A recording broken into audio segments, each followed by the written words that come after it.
Le Flash Info avec Aristide Amani.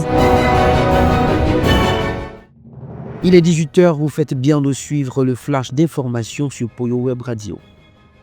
Le président Mariatou Koné, député maire de Bondiali, a présidé l'ouverture du foyer polyvalent du village de Diogo en compagnie des responsables administratifs et politiques ainsi que des cadres et des chefs de services locaux.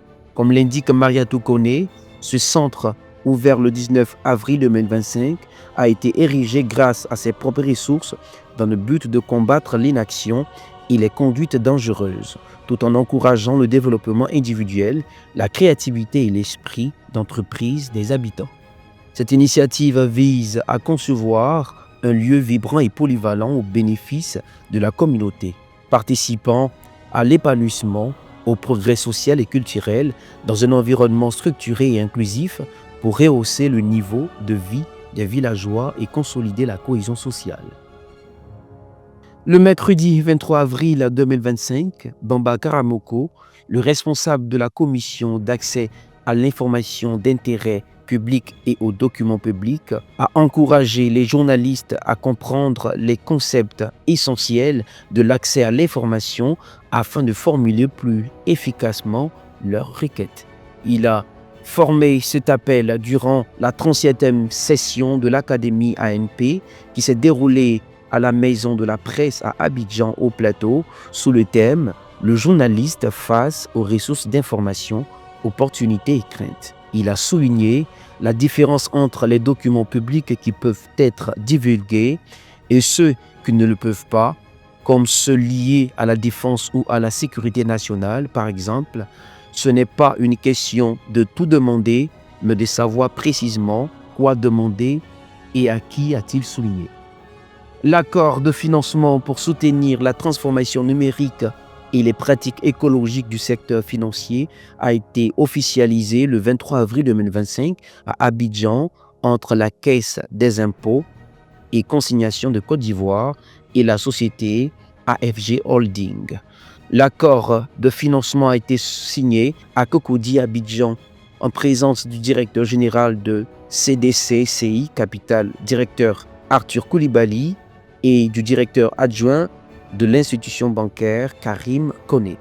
D'après Dr Koulibaly, ce placement de 3 milliards de francs CFA permettra à l'institution bancaire, qui est le bras financier d'Atlantic Group, de se focaliser sur l'exécution de son programme de transformation numérique, d'opération et environnementale.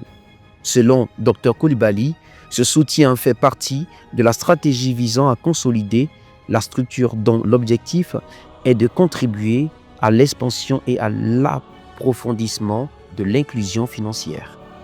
Le mercredi 23 avril 2025, Traoré Idriss, directeur général adjoint en charge des opérations de la Caisse nationale de prévoyance sociale, CNPS, a exprimé sa satisfaction quant à l'importance significative du numérique dans tous les grands projets de l'institution.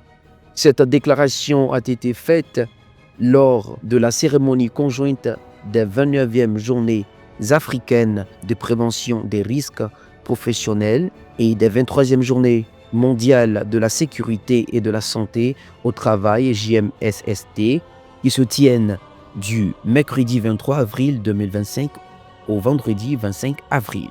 Ces journées se déroulent au rythme de différentes activités, y compris des tables rondes à l'élaboration de recommandations à la suite des travaux. Selon M. Traoré, toutes les procédures de déclaration des cotisations sociales qui étaient auparavant effectuées sur papier ont été complètement numérisées au cours des dernières années. Désormais, toutes ces déclarations se font uniquement en ligne à travers l'application i-CNPS et à ce jour, près de 2 millions de télédéclarations ont été enregistrées. Fin de l'actualité sur Poyo Web Radio. Merci et bonne suite de programme.